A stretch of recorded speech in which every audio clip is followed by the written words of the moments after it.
Hello, hello, bonjour et bienvenue à tous dans un nouvel épisode du Fauteuil. Nous sommes dimanche, il est 18h02, nous n'avons que 2 minutes de retard aujourd'hui. C'est donc l'heure de vous présenter les matchs NFL de la semaine. À mes côtés cette semaine, c'est Lucas Vola. Bonjour Lucas. Salut. Qui relaye donc Raoul, Grégory, enfin tout le monde se relaye en ce moment, Camille et tout ça, donc c'est bien. Vous découvrez toute l'équipe TDA. Lucas qui gère notamment les previews de la semaine que vous pouvez lire, le plus gros papier, hein, je crois quantitativement, du site. Tu dois être à un bon 10 000 signes par semaine. C'est pas mal. Voilà, t'as le plus gros morceau. Donc Lucas Vola est avec nous, Unibet est avec nous, évidemment, comme toutes les semaines, pour vous présenter les meilleures cotes NFL de la semaine. Il vous reste encore quelques minutes pour parier sur les matchs, et vous pouvez même parier pendant les matchs, évidemment, mais on va vous donner les meilleures cotes de la semaine. Dans cette émission, je vais vérifier que nous sommes en live tout d'abord, parce que c'est quand même important de savoir que tout le monde est là. Voilà, c'est bien lancé. Donc dans cette émission, nous allons parler un petit peu du match de jeudi qui a opposé les Seahawks aux Cardinals. On reviendra aussi sur vos questions et on vous présentera toutes les rencontres de la semaine avant de vous donner nos meilleures cotes. Moins d'équipes au repos cette semaine, il y aura un petit peu plus d'action. Je crois qu'on récupère 2 équipes avec 4 équipes au repos.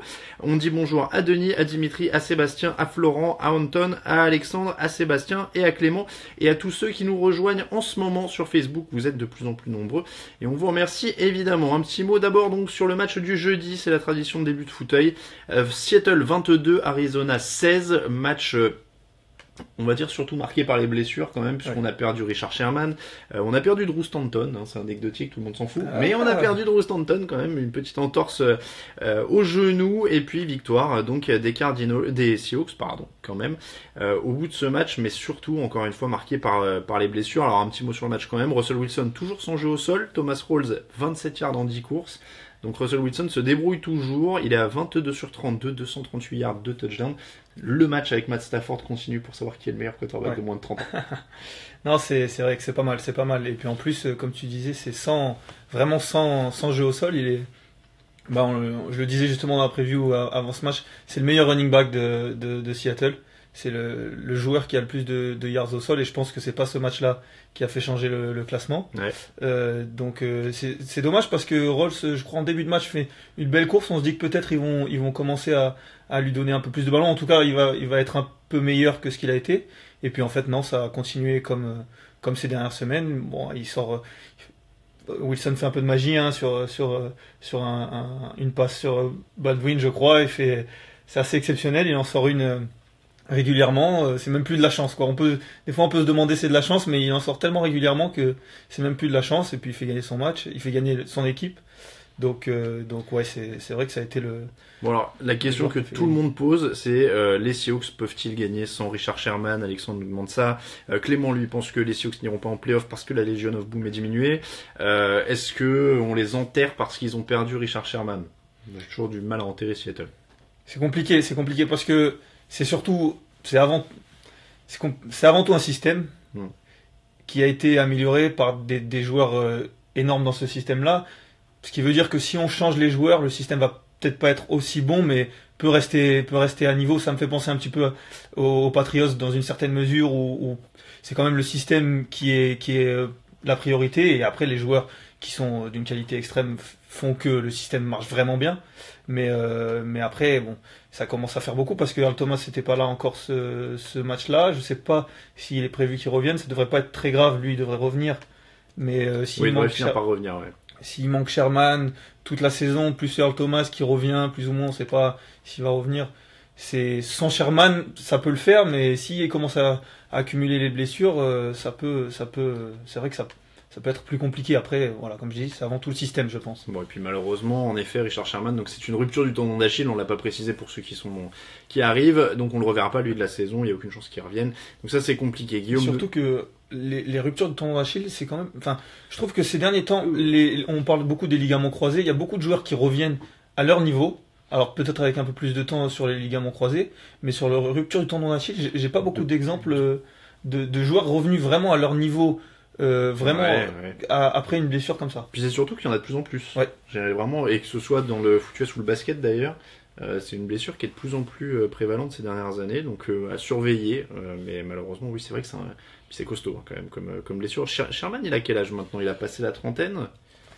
J'ai un doute, je vais rechercher ça vite fait, mais je veux pas dire de bêtises. selon son âge aussi, ça va être un paramètre à surveiller. C'est souvent le. Il est où elle est où sa date de naissance? Il est né en 88, Richard Sherman. Non, il aura 30 ans l'année prochaine. Bon, ça reste quand même pas mal. Ça reste quand même pas mal.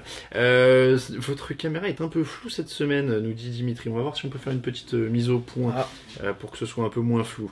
Ça sent le trade ou le cut à son retour pour Sherman, nous dit Thomas. C'est vrai qu'il doit approcher de la fin de son contrat. On va faire un petit ajustement à la caméra s'il y a besoin, il n'y a pas de souci. Pardon. Donc, j'ai d'autres questions. Pardon. Terrell Suggs est revenu, dit Erwin. C'est vrai. Ah oui, on nous fait un petit nettoyage de lentilles. Regardez, ça va être magnifique. Sinon, il faut appuyer une fois sur l'écran pour mettre au point. Ce qui sera peut-être mieux. On est en train de faire une petite mise au point à l'arrache. Voilà. Avec la mise au point, le petit. Voilà. Ça, c'est encore mieux. Donc, là, on est plus flou. C'est vrai. Donc, allez, on va reprendre un petit peu le fil. Alexandre nous dit, je les vois pas battre les Saints ou les Eagles, du coup, par exemple, sur les Seahawks. Les pronos pour les playoffs, qui demandent ça? On l'a fait dans l'émission, on ramène à l'émission de jeudi, il y a une semaine et demie, où on donnait nos équipes qu'on abandonne, celles qu'on garde et celles qui continuent pendant l'année. Donc ça c'est pas mal. Allez, nickel, dit Benjamin. Voilà, excusez-nous pour le petit flou, c'est reparti. Guillaume nous reprécise que Richard Sherman a 29 ans. Sinon, juste pour dire un petit mot quand même, au-delà des chances de Seattle, Adrian Peterson qui a signé une soirée très très haute dans la médiocrité et historiquement mauvaise, on peut le dire. 21 courses pour 29 yards. C'est dur. Donc ça fait, je suis pas un gros matheux, mais c'est quoi, 1,2 yards par course ou quelque chose comme ça. Ça fait pas beaucoup. Voilà. En tout cas, ça fait pas beaucoup. Et des poussières, avec un fumble sur la première action. Ça a toujours été son problème. Et un safety concédé. Oui. Donc là on est très très haut. Très très haut dans le match raté. Là, c'est compliqué. Bon, mention spéciale à lui en tout cas, et on l'a dit, ils ont perdu Drew Stanton, donc à 24 sur 47, il a lancé 47 passes. Quand Drew Stanton doit lancer 47 passes dans un match, c'est rarement un bon signe. Donc ils l'ont perdu, il avait pas lancé d'interception quand même sur ces 47 passes. Non, c'est ce que je veux dire, il est pas si terrible. Non. Bon, du coup ils l'ont perdu, c'est Blaine Gabbert qui va débuter le prochain. C'est dur. Et ils ont signé Matt Barkley pour le mettre sur le banc, donc c'est bien mieux de suite. La saison de la loose continue du côté d'Arizona. Sur les questions, n'hésitez pas à en poser la semaine dernière. On avait eu une très bonne question qui était de savoir quelle équipe supporter si on découvre la NFL et qu'on aime l'attaque. N'hésitez pas à poser ce genre de questions un peu générales si vous découvrez la NFL, que vous nous découvrez aussi sur cette émission. Et si la meilleure question sera le titre de l'émission. Ça, c'est le nouveau truc. La semaine dernière, on en a fait le titre de l'émission, comme ça, c'était hyper vendeur. Allez, on continue, on va commencer un petit peu avec les matchs de la semaine. Le premier, c'est Buffalo, New Orleans, qui est probablement la meilleure affiche de 19h. À chaque fois, on va commencer par la meilleure affiche. Si je dis pas de bêtises, il n'y a pas grand-chose de mieux à 19h. D'autant que c'est le seul match où les deux équipes ont un bilan positif. J'aime bien celui-là. À part Washington, Minnesota, où il y a un bilan équilibré et un bilan positif. Donc celui-là, c'est le seul où les deux équipes ont un bilan positif. Buffalo est à 5-3, mais ils ont perdu leur dernier match. Les Saints sont sur 6 victoires de suite. Belle opposition de style avec alors même s'il y a beaucoup de jeux au sol, tu me diras ces dernières semaines des Saints, mais attaque très complète, très rapide et capable de carburer. Et Buffalo qui est dans un style plus défense, jeu au sol, on construit, on garde le ballon. Est-ce qu'ils peuvent arrêter ces Saints qui sont sur 6 victoires de suite? J'ai du mal à l'imaginer. Ils n'ont pas réussi à arrêter New York la semaine dernière. Ils ont fait un match très moyen contre New York. Là, contre les Saints, je pense que ça va être très difficile parce que tu parlais justement de cette attaque très complète. Ce duo de running back Kamara-Ingram me fait penser un petit peu au duo de running back de l'année dernière, Freeman-Coleman des Falcons. Efficace au sol, l'un comme l'autre. Très bon dans le jeu de passe, des running backs qui peuvent jouer les trois downs. L'un comme l'autre, avec des menaces qui peuvent battre des linebackers, qui peuvent battre des safety, et je pense que ça c'est l'arme la plus forte pour les Saints, sachant qu'il y a Drew Brees derrière. Et du coup, je vois mal comment Buffalo, même avec une défense qui est très correcte, qui fait partie des meilleures, je vois mal comment ils peuvent arrêter ça. Et je vois mal qui peut pour l'instant arrêter ça en tout cas en saison régulière du côté des Saints, et c'est d'ailleurs pour ça qu'ils sont à 6 victoires d'affilée, qu'ils n'ont plus perdu depuis un bon moment. Ouais, c'est vraiment une des meilleures équipes du moment en NFL, comme tu dis. C'est vrai que c'est une bonne comparaison au final, le duo de coureurs Freeman, Coleman de l'an dernier, et en plus c'est dans la même division, mais ils ont un très fort quarterback. Eux, ils ont pas un Julio Jones, mais ils ont un Drew Brees qui rend tout le monde meilleur en permanence. Donc ça, c'est quand même l'avantage énorme qu'ils ont. Et puis surtout, cette défense, on nous fait remarquer dans les commentaires, hein, c'est quelqu'un parlait de Marshawn Lattimore, c'était Guillaume, il y a Marshawn Lattimore, c'est vrai que cette défense elle prend du rythme quand même ces dernières semaines, et on l'a déjà dit plusieurs fois, hein, mais contre Drew Brees, il a une défense, il va loin, quoi. Ah oui. Donc, et puis en plus, ces dernières semaines, justement, c'est pas seulement une bonne défense, ça fait partie des meilleures défenses de la ligue. C'est aussi surprenant que ça puisse paraître.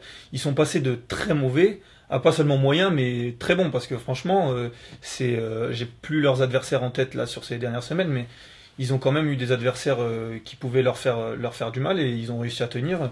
Voilà, ils sont sur 6 victoires d'affilée. Franchement, c'est une défense qui est impressionnante. Bon, le petit bémol vient de Sébastien, il a pas tort. Brise dans le froid, à l'extérieur, pas dans un dôme. Il dit j'ai un doute. C'est vrai qu'il faut toujours se méfier de ces matchs-là. Pour eux, ça peut être un petit temps mort. Alors on va prendre quelques questions. Benjamin Grillon, quel quarterback pour les Vikings ce soir? On rappelle, il garde Case Keenum, Sam Bradford est sur la liste des blessés, et Teddy Bridgewater revient doucement. On ne sait pas quand est-ce qu'il va jouer. Il y a quelqu'un qui posait une question qui voulait nous créer des ennuis. Nicolas disait quelle équipe supporter quand on aime les joueurs sans cervelle? On va s'abstenir. Mais il y a des clients. Il y a des clients. Il y a des clients dans certaines zones du sud du pays, en effet. Thomas qui dit quelle équipe a selon vous le meilleur projet pour gagner un Super Bowl à terme? Par projet, j'entends construction d'équipe à la Golden State en NBA, premier titre, pas Big Team. Ouais, c'est devenu une Big Team quand même. Projet. Mais après ça dépend, on dit remporter le Super Bowl à terme, mais à plus ou moins long terme, court terme, enfin je pense que de toute façon les cycles sont plus courts en NFL. Oui. Donc ils peuvent être même d'un an parfois. C'est ça. C'est ça. Aujourd'hui, les Rams ont l'air d'avoir commencé un truc sympa, mais on sait pas ce que ça va donner peut-être dans 1 ou 2 ans. Et puis j'ai l'impression qu'il y a tellement d'équipes, en tout cas il y a pas mal d'équipes qui sont tellement à un quarterback d'être favoris pour le titre presque. Et sauf que le problème, c'est qu'on sait jamais quand ce quarterback arrivera. On sait pas quand. Peut-être ça peut être un quarterback qui est déjà là et qui explose d'un coup. Ça peut être. Après, si on part sur les fondations, par exemple, je pense que Dallas a un truc sympa. C'est-à-dire qu'ils ont il y a une ligne offensive, il y a un quarterback, il y a un coureur, il y a un bon coordinateur défensif s'ils arrivent à le garder. Ça, c'est le genre d'équipe où je peux les voir rester 4-5 ans parce qu'ils ont ces fondations, 6 ans, même un peu plus, parce que Prescott est jeune, Elliott est jeune, où tu te dis il y a un truc. Il y en a beaucoup où tu sens que c'est un tout début de cycle, donc c'est incertain, ou c'est une fin de cycle parce que le quarterback est plus âgé. Donc c'est dur quand même de dégager des tendances lourdes comme ça en NFL comme en NBA, parce que un Durant, un Curry, un machin, tu sais qu'ils sont là pour 5 ans ou 3 ans, ils ont signé. Ils peuvent, s'ils ont envie de rester ensemble, ils peuvent rester ensemble. Donc grosso modo, c'est un peu plus facile de voir. Donc ouais, là moi je dirais Dallas, vu comme ça.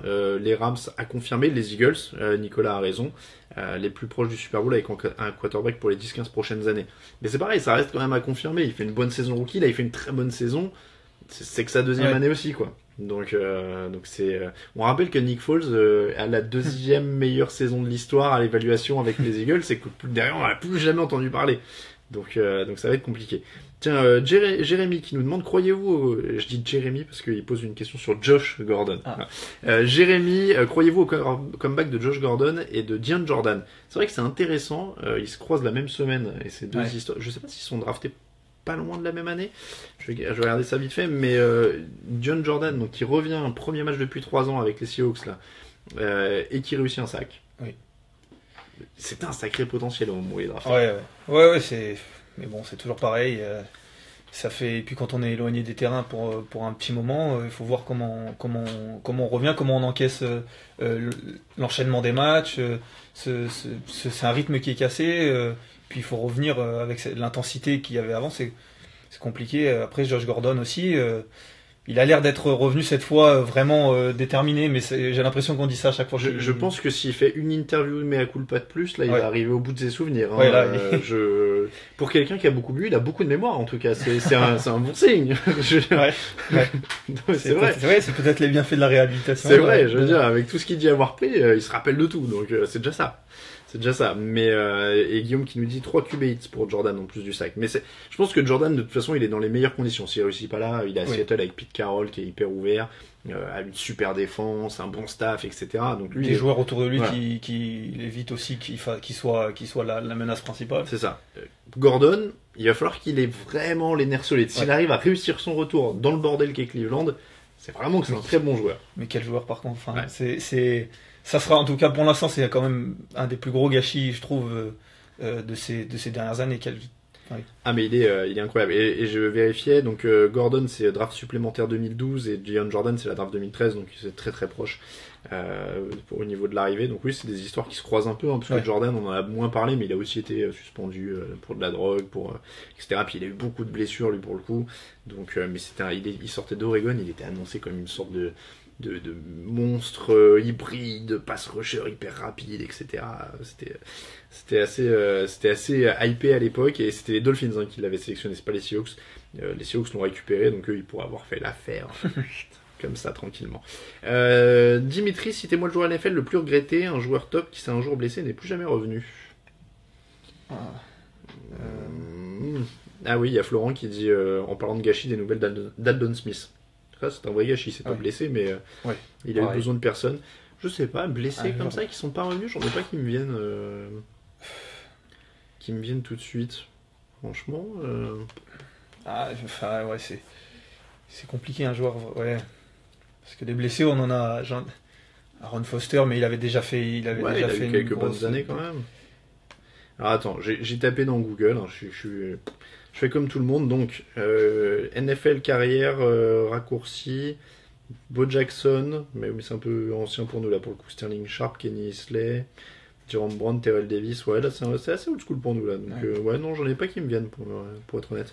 RG3 dit Thomas, mais il y a un peu des deux lui visiblement. Mais c'est vrai que son genou qui saute en playoff la première année, c'est un crève-cœur terrible. Je vais dire peut-être Andrew Luck. Ouais. Ça en prend le chemin en tout cas. Ça en prend le chemin. Ouais. Parce que c'est une finale de conférence, et puis on se dit mais voilà, jusqu'où ça va aller, parce que c'est très fort, c'est complet, c'est une machine, et puis les blessures, et là depuis ça plus grand chose quoi. Avec cette ligne offensive qui ne fait aucun cadeau. Ce serait une tragédie pour le coup, et ce serait vraiment le signe que cette franchise l'a tué, quoi. Enfin, a tué sa carrière en tout cas. Le plus inquiétant pour moi avec lui, c'est que ça fait. Au début de l'année, c'était quelques semaines, et puis à chaque fois ça repousse, et puis plus du tout de l'année, et puis on se demande jusqu'où ça va aller, quoi. Franchement, et je crois. Alors, j'essaie de me rappeler il y a quelques temps de ça. Je me demande si ça n'avait pas été pareil l'année où Peyton Manning est blessé à la nuque et qu'il joue pas possible. Et qu'il est donc coupé après. Je me demande si c'était pas déjà comme ça. Je crois qu'il l'annonçait déjà de retour pour le début de l'année et que ça avait été repoussé jusqu'à ce qu'il joue pas et qu'il finisse par être coupé. Je crois que ça avait été comme ça avec lui. Et en même temps, ça revient à la réflexion qu'on a déjà eue dans le podcast et tout ça. Hein. Mais en fait, la direction des Colts, visiblement, c'est un peu les Browns qui ont eu de la chance, quoi. Qui sont tombés sur Manning, qui a sauvé tout pendant des années, parce que c'est ce qu'on a déjà rappelé, mais ils ont Marshall Faulk dans la même équipe que Peyton Manning, ils le gardent un an, ils l'envoient à Saint-Louis à l'époque, où le mec derrière est MVP, claque des saisons à 2 milliards, etc. Pas besoin. Voilà, pas besoin de lui, et puis donc derrière, ils ont le coup de bol de tomber sur Andrew Luck au moment où Manning se blesse, alors que voilà, jamais il doit avoir le premier choix de draft à l'époque où ils ont Manning. Donc ils récupèrent Andrew Luck, mais voilà, là ils sont en train de le tuer. Donc peut-être ce qui a sauvé Manning par rapport à Luck, justement, c'est aussi ça, c'est que parce qu'il a pas toujours eu des super bonnes lignes offensives, mais le truc c'était qu'on disait justement qu'il rendait ses lignes offensives meilleures parce qu'il se débarrassait du ballon à une vitesse supersonique et que fatalement il prenait beaucoup moins de coups qu'Andrew Luck, qui avait quand même cette mentalité de linebacker dont il parlait l'an dernier. Et ce qui a probablement causé sa perte, quoi. Après, on peut pas demander à un quarterback d'être Peyton Manning. Non, mais je veux dire, il aurait pu être pareil que Andrew Luck. Il aurait pu être aussi blessé s'il avait pas été. C'est ça que je veux dire en fait. C'est pas du tout un reproche pour Luck, c'est pour dire que Manning avait de la chance d'être le joueur qu'il était, parce qu'il serait probablement fait fusiller l'épaule de la même manière s'il avait été du type à rester un peu plus longtemps dans la poche ou quoi. Ou même pour prendre un exemple, puisque tout le monde aime bien les opposés, hein, mais je sais pas si Tom Brady aurait eu la même carrière dans les mêmes conditions que Manning par exemple. Je pense lui qui aime pas trop être sous pression quand même, il y a des chances que dans les mêmes conditions que Manning, il aurait quand même beaucoup plus souffert. Même si Manning, attention, a aussi eu des grands receveurs, hein, Marvin Harrison, Reggie Wayne, des Hall of Famer, voilà. Mais ça me paraît plus douteux. Pop-up Guillaume Gordon dans une équipe comme les Bills, c'est faisable. Alors, je vérifiais en même temps, Josh Gordon, il sera free agent restreint au mois de mars. Donc ça veut dire que les Browns auront sûrement des moyens de s'aligner ou de recevoir une grosse compensation s'ils signent ailleurs, etc. Donc il devrait garder la main sur la suite pour l'instant. Sauf s'il est bon. Parce qu'il garde pas les bons joueurs ces derniers temps. Sauf s'il est bon. S'il est bon, là, il y a des chances qu'il aille dans une autre équipe. Louis nous demande pourquoi tout le monde a l'air surpris des résultats des Jaguars alors qu'ils ont fait une fin de saison très prometteuse l'année dernière et que c'était donc un peu prévisible qu'ils se montent cette année. Je répondrais tout simplement parce que c'est les Jaguars.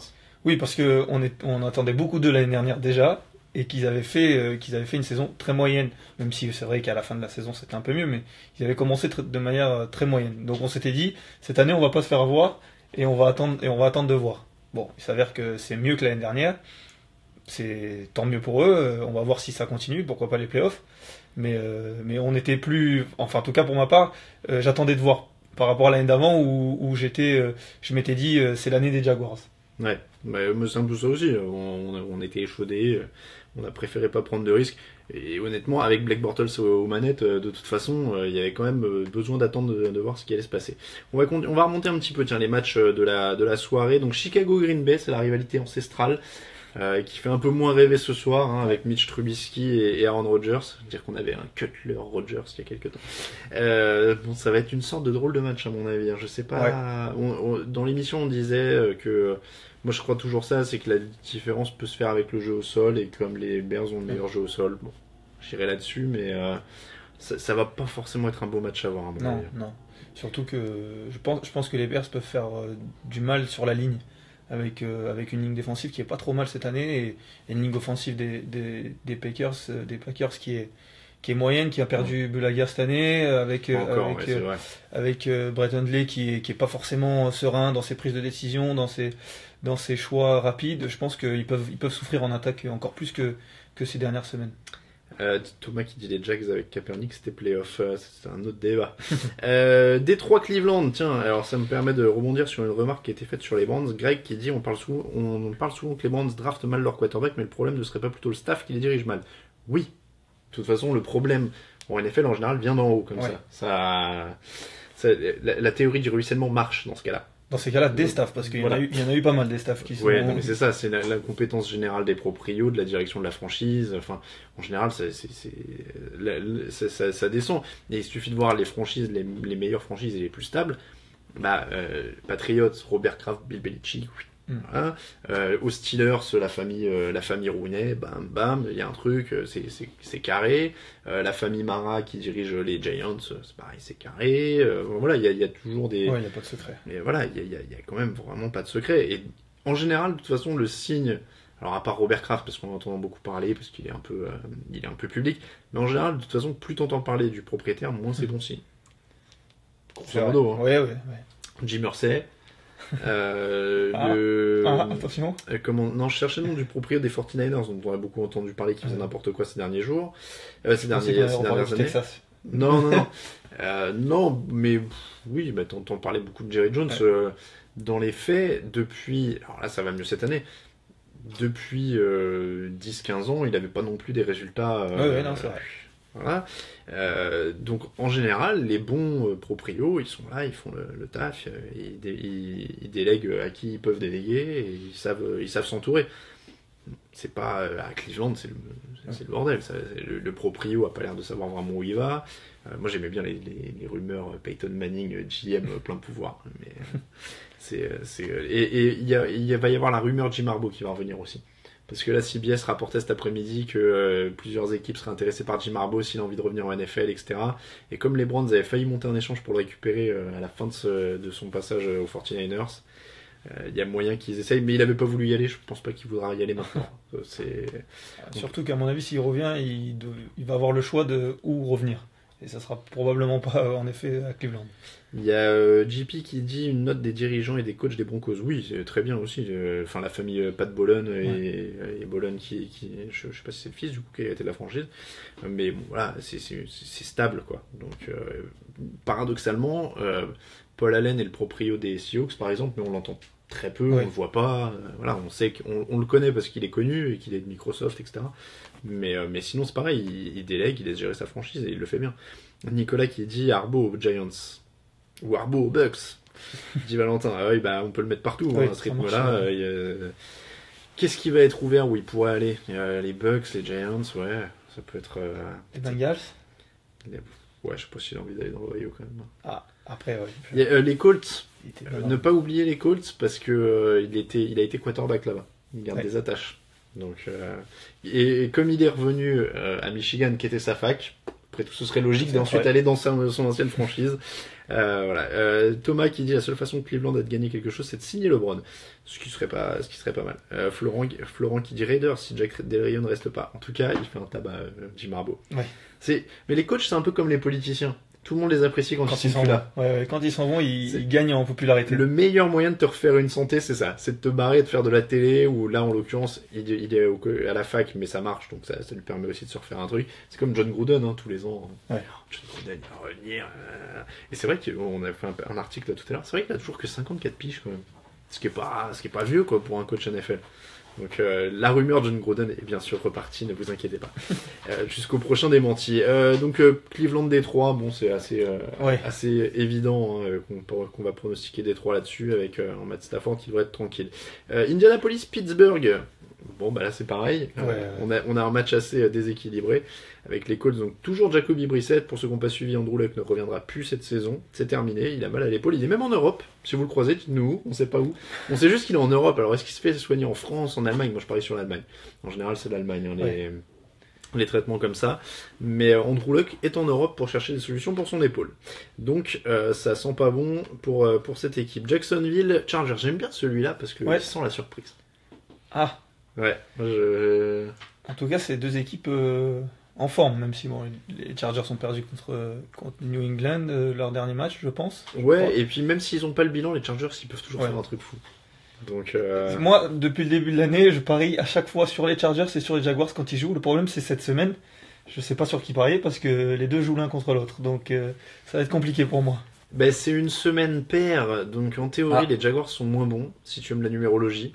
Après, retour de Leonard Fournette. J'aime bien ces deux équipes, elles me font marrer. Après, je vais quand même dire les Jaguars parce qu'ils sont les meilleurs en ce moment. Mais ça peut être un match fun. Ça peut être un match très fun. Buccaneers Jets.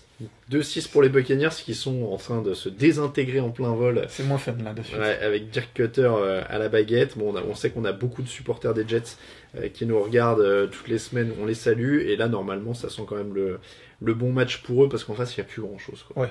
Il n'y a plus grand chose. Il n'y aura pas Mike Evans cette semaine non plus. Et il n'y aura pas Jameis Winston qui est blessé. Donc, il y a le retour de Fitzpatrick contre les Jets. Il y a le retour de Fitzpatrick. Bon, après, c'est ce que je lisais quelque part, je sais plus où, c'était sur un site américain où j'avais entendu, qui disait c'est pas vraiment. On peut pas dire que c'est une revanche non plus. Parce que il prend 14 millions. C'est ça. Il a joué pas toujours bien et ils lui ont filé plein de pognon, donc il a pas grand chose à leur reprocher. On peut même parier sur le fait qu'il lance quelques interceptions pour remercier. Peut-être. Il a l'habitude. Peut-être. Thomas nous dit que les Bucks sont risibles depuis Hard Knocks. Oui, là pour le coup, ça fait très très mal. Grosse déception les Bucks cette année quand même. Ouais, grosse déception. C'est qui le dis-tu. Qui le dis-tu. Et donc c'est pour ça évidemment que la rumeur John Gruden est revenue puisqu'il habite, sachez-le, à 10 minutes du centre d'entraînement des Buccaneers. Alors là, quel hasard fou.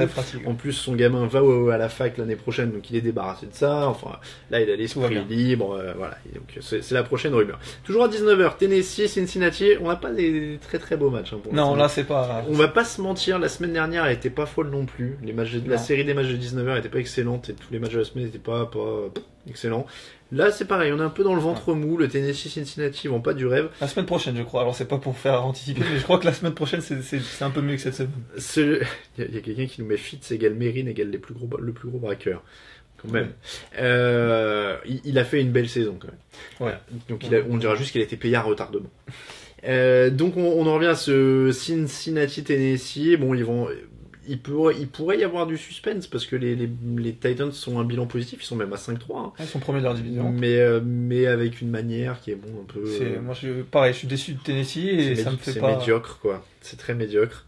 Et donc en face, on a cette équipe de Cincinnati qui a des talents. Ouais. mais qui sous-performe, qui n'a pas de ligne offensive. Alors après, ce qui est bien dans ce match, c'est que on dit souvent force contre force, là c'est faiblesse contre faiblesse. Il y a la ligne offensive pourrie de Cincinnati contre le pass rush inexistant des Titans. Donc on va être...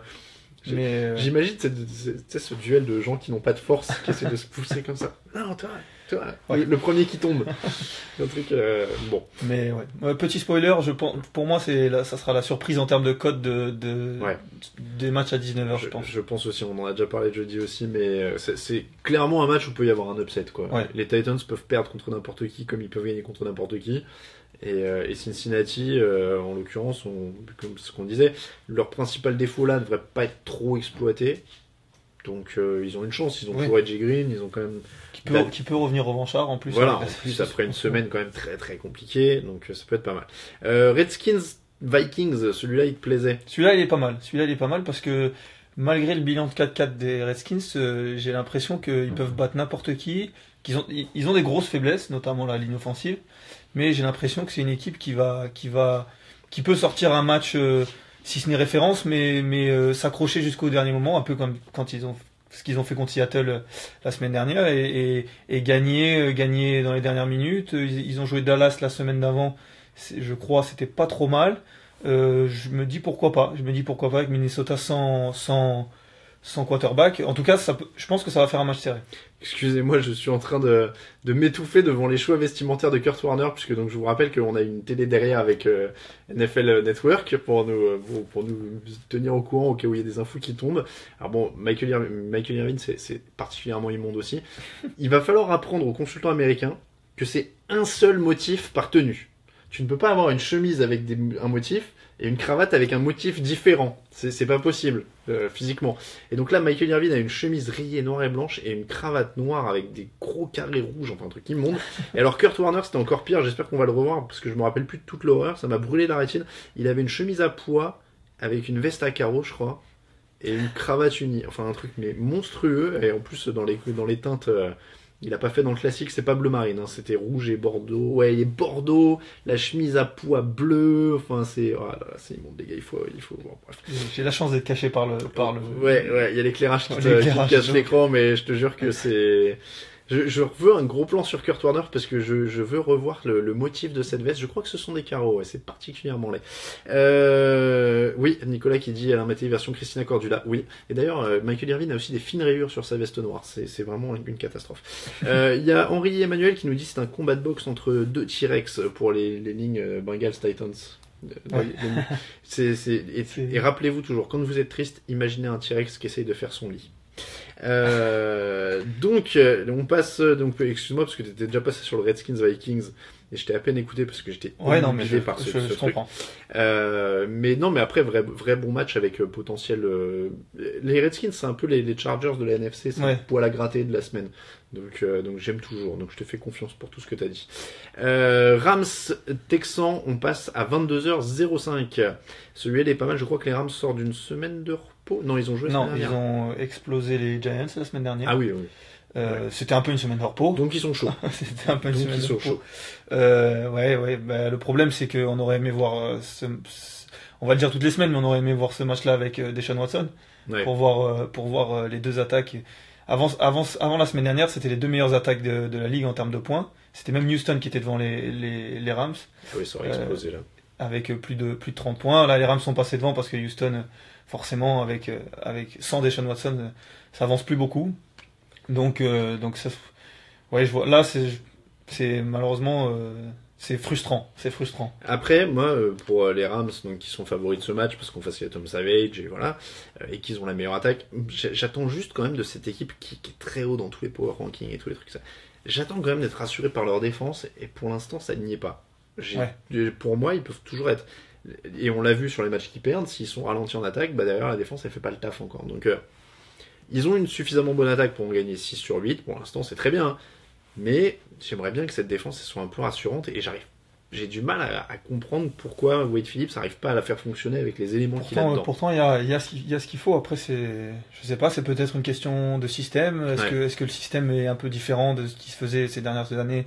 Et du coup, faut... Oui, il a changé le système. Alors ça, je comprenais déjà pas pourquoi à la base, parce qu'il voulait avoir son système à lui. Mais il y a quand même Aaron Donald, il y a quand même Robert Quinn, il y a quand même Ogletree, il y a quand même Johnson, il y a du matos, quoi. Donc ouais. Malheureusement, c'est pas forcément cette semaine qu'on va voir si la défense tient. Ben, au moins, j'aimerais bien qu'ils écrasent un adversaire très inférieur. Pour se rassurer, je sais pas, qu'ils le limitent à 250 yards max. Et qu'ils fassent un truc... parce qu'on a vu des défenses étouffantes ces dernières semaines avec des équipes limitées à 150 yards, même pas 200 yards. S'ils arrivaient à faire un truc comme ça déjà, même contre un mauvais adversaire, ce serait pas mal. La semaine dernière contre les Giants, en tout cas, de ce que je me rappelle, c'est que ils ont encaissé pas mal de yards et ils ont été sauvés, entre guillemets, par beaucoup de turnovers. Ils ont réussi à créer des turnovers. Voilà. Alors après, quand on joue contre une équipe qui fait attention à la balle, parce que la semaine dernière ils ont quand même écrasé les Giants, mais c'est vrai qu'ils encaissent pas mal de yards quand même. Mais c'est ça, ils mettent des points. Pour l'instant, ils marchent au point. C'est vraiment l'exact opposé de l'an dernier. C'est incroyable. Le match suivant, c'est Atlanta-Dallas. L'affiche de 22h, on va pas se mentir. Ouais, c'est l'affiche de 22h. Ça sent les playoffs. Il y a un petit feeling playoff. C'est à Atlanta, dans leur nouveau stade. Celui qui a des fuites dans le toit. Alors, on récapitule quand même, parce qu'on n'a pas encore... Ezekiel Elliott n'est pas là, il est suspendu, ça devrait durer 4 matchs, parce que la prochaine audience est prévue le 1er décembre. Enfin, il est encore 19h presque, jusqu'à 22h, il y a encore le temps. Normalement, cette fois, il est pas là. Alfred Morris est là pour remplacer. En soi, c'est moins bon, mais je me dis que ça pourrait être jouable. Sauf que Tyron Smith n'est pas là non plus, le left tackle. Là, ça commence à se compliquer. Est-ce que ça équilibre un peu les forces? Parce que c'est vrai que Dallas semblait clairement au-dessus ces dernières semaines, en termes de jeu, en termes d'engagement, d'envie, de dynamisme. Là, ça semble équilibrer un petit peu les forces, du coup. Je sais pas, Atlanta déçoit cette année. Après, à Dallas, on parle beaucoup d'Ezekiel Elliott, c'est normal, mais il y a une défense quand même. Cette année, il y a une défense, et il y a une défense qui est particulièrement bonne, qui est capable de stopper les Falcons de cette année, qui aurait peut-être pas été capable de stopper ceux de l'année dernière. Il n'y avait pas grand monde qui arrivait à les stopper, mais ceux de cette année, ils sont capables de les stopper.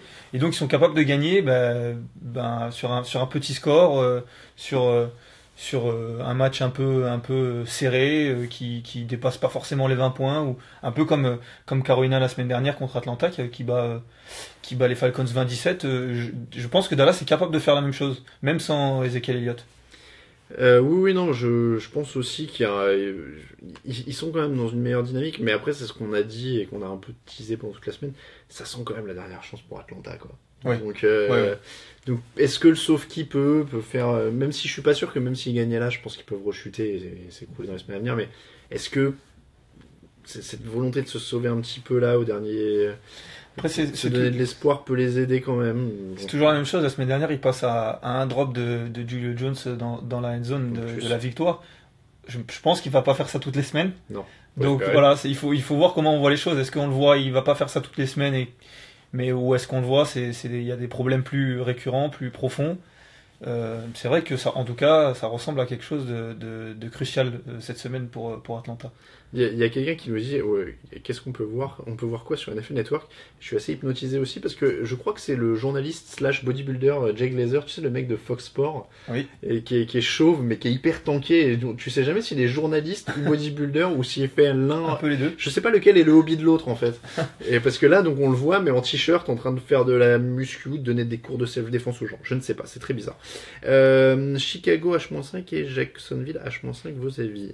Alors, pardon, je la comprends pas trop celle-là, mais pour le coup on a déjà donné, donc on disait que Chicago ça allait être difficile, mais ils étaient favoris, et Jacksonville aussi. 4-5. Ah pardon, tu crois? Ouais, je pense que...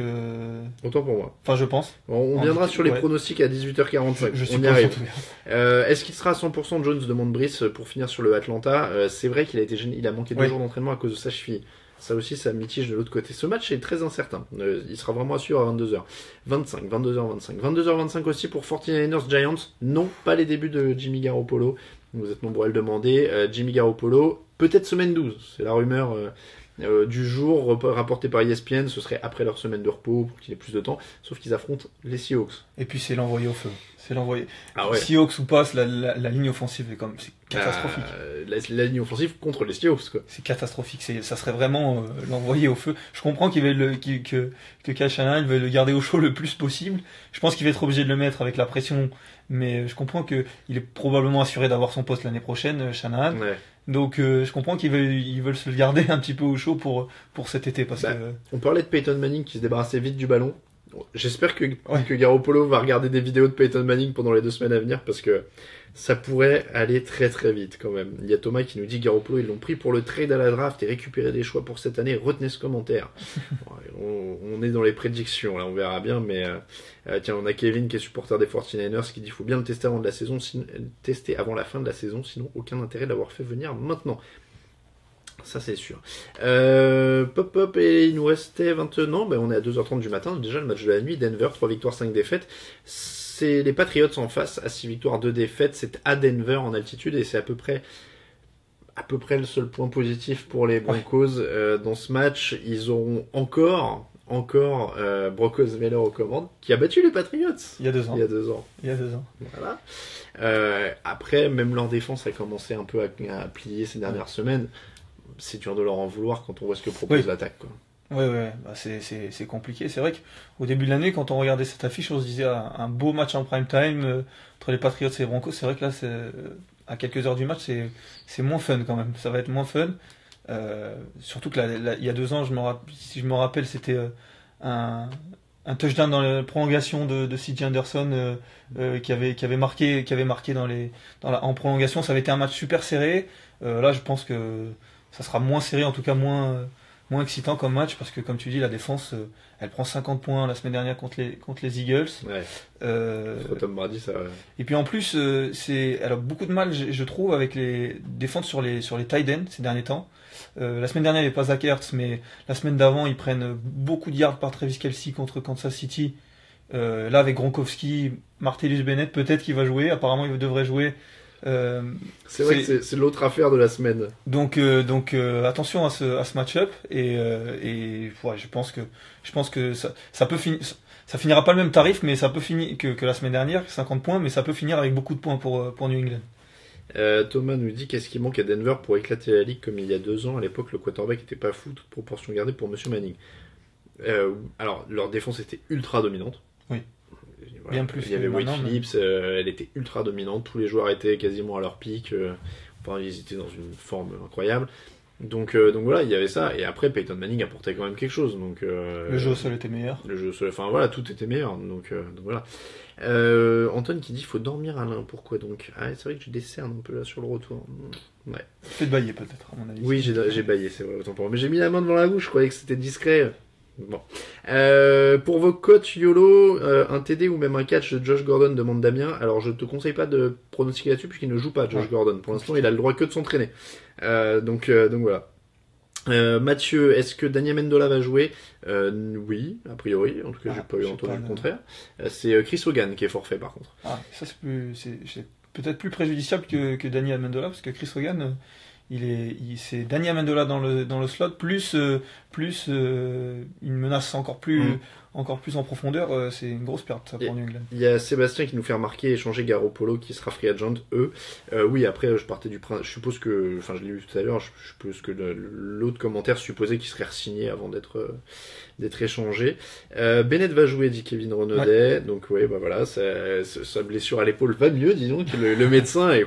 C'est un commentaire, après tout le monde a dû faire la blague sur Twitter, mais j'ai vu passer quelqu'un qui disait il faudrait que Andrew Luck aille voir le médecin des Patriots, puisque visiblement l'épaule de Martellus, Bennett était au bord de l'opération il y a 3 jours, et là, le mec joue.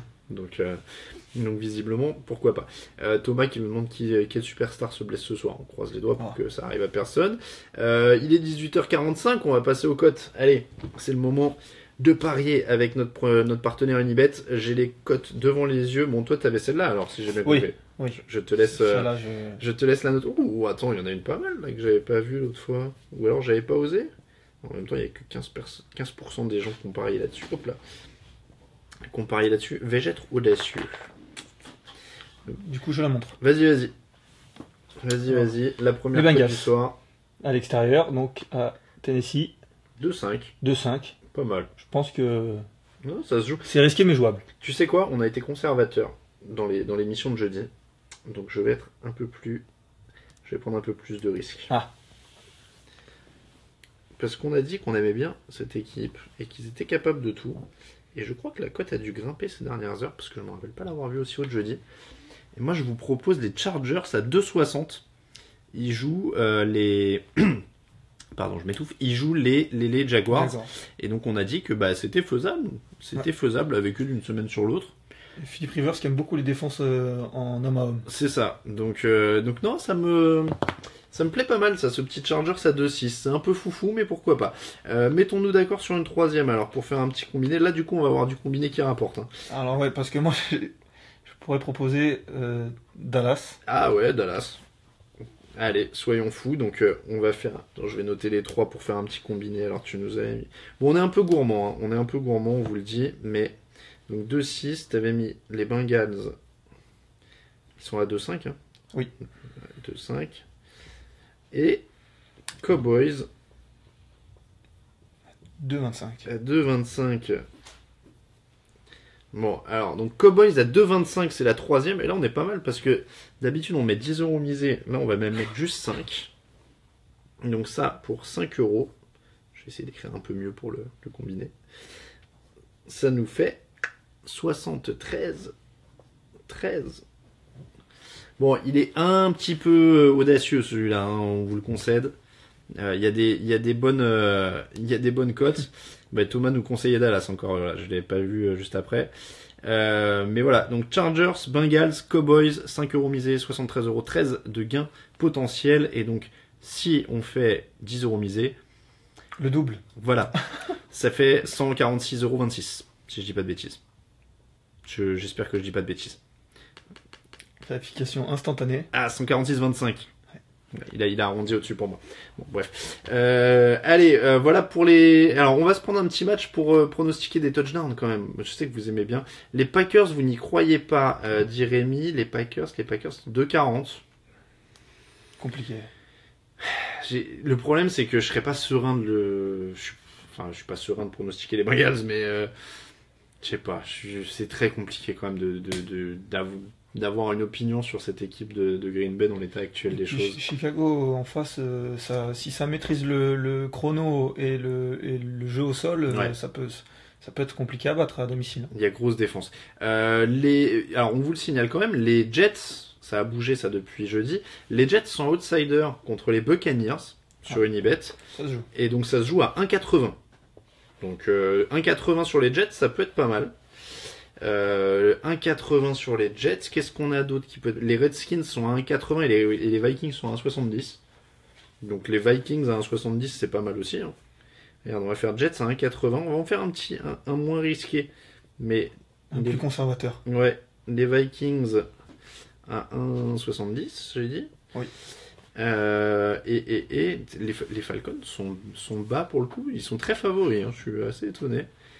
Et qu'est-ce qu'on peut rajouter qui est jouable pour le coup? Les Saints à 1,60. Oui. Ça fait un petit combiné pas mal. Et là, à la limite, tu mets 10 euros. Alors, forcément, j'ai pas débrayé mon autre combiné.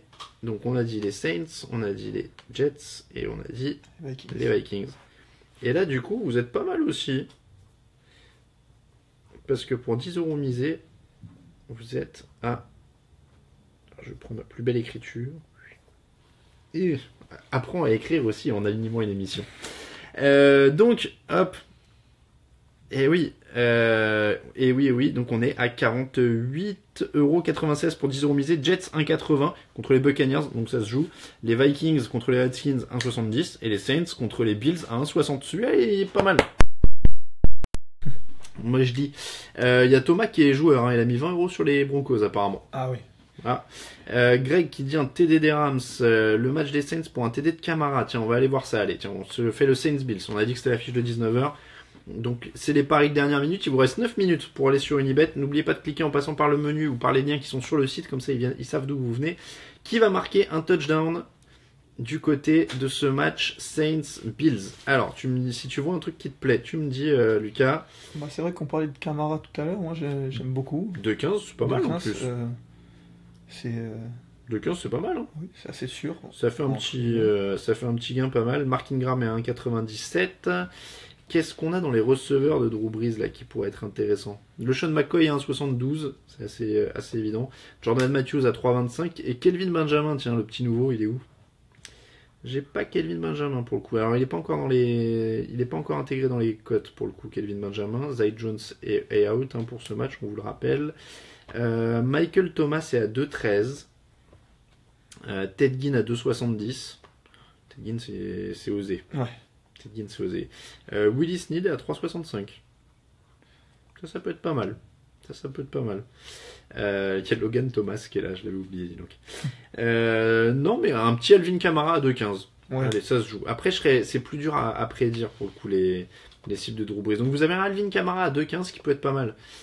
Chez les Saints, qu'est-ce qu'on a d'autre comme match alors qu'on pourrait...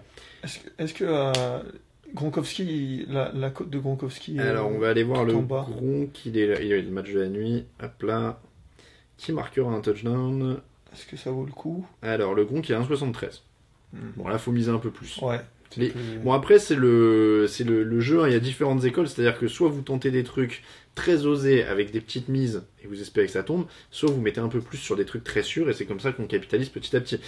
On a tous les styles hein, dans l'équipe. Nous on a Raphaël par exemple dans l'émission du mardi qui est team parier très très sûr mais un petit peu plus. Bon, c'est une patience. Après t'as moins le rush tu vois d'attendre que Tom Brady marque un touchdown à la réception avec une cote de 200 tu vois genre voilà bon t'as moins le rush quand ça arrive mais pourquoi pas. Au niveau des cotes, Brandon Cooks c'est à 2,38. Ouais. Pourquoi pas. Et Chris Hogan à 2,25 que t'aimais bien tout à l'heure. Ouais mais s'il joue pas c'est compliqué du coup. Oui. Je suis bête. C'est parce qu'on parlait de Daniel Mendola du coup. Daniel Mendola il est à 2,63. Mike Gillislee à 3,10 au sol, ça peut... Oui, au sol ou à la passe même. Ouais, en plus, ouais. Mike Gillislee c'est pas mal. Mike Gillislee c'est pas mal. Henri Emmanuel qui dit Gurley à la passe. C'est vrai qu'il y a Gurley aussi.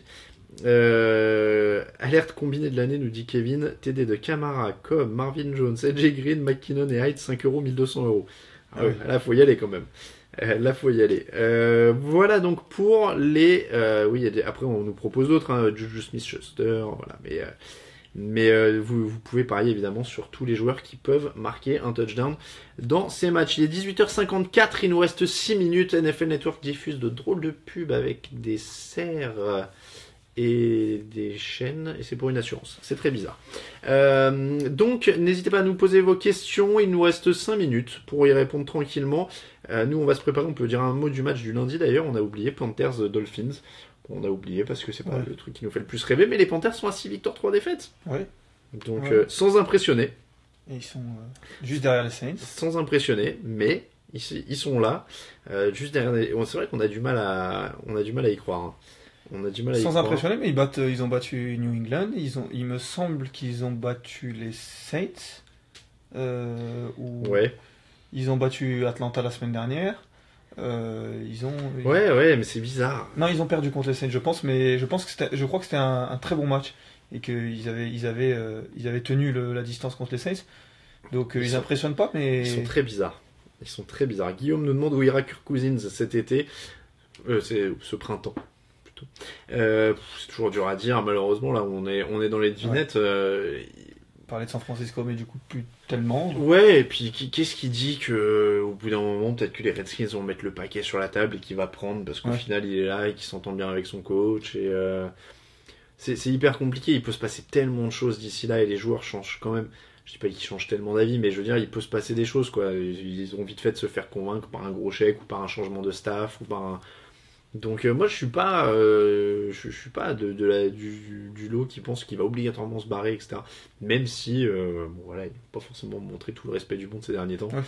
Donc sportivement parlant, c'est pas la pire des situations pour lui à Washington. Bah c'est ça, il est dans une division qui reste quand même très d'une année sur l'autre irrégulière. Donc bon, ça reste à voir quoi. Ça reste à voir. Il y a Fabrice qui nous dit c'est quoi le combiné, j'ai oublié les noms et je vois plus le com. Alors le dernier c'était le combiné sûr, c'est Saints Jets, Vikings. 10 euros misés, 48 gagnés. Et le plus osé, c'était Bengals, Chargers, Cowboys. Alex Smith, une saison de plus, a formé Mahomes, nous demande Henri. Bon, je pense que s'il garde ce niveau-là, de toute façon, oui, il le garde. Hein. Pour l'instant, il a un contrat. Cousins chez les Steelers, si Big Ben stop, dit Timothy. Ça, ce serait la solution idéale pour Pittsburgh. Hein. On parle des franchises bien gérées, là. Ouais. Ce serait le top du top. Après, encore une fois, Ben Roethlisberger n'est pas encore à la retraite. Même s'il aime beaucoup dire qu'il va à la retraite, voilà. c'est surtout ça. Et Kirk Cousins, pour l'instant, est pas disponible. Enfin, il sera disponible en mars, mais on n'y est pas encore. Après, ouais, d'autant que je pense que jouer dans le froid lui fait pas peur puisqu'il vient de Washington. Enfin, il serait vraiment.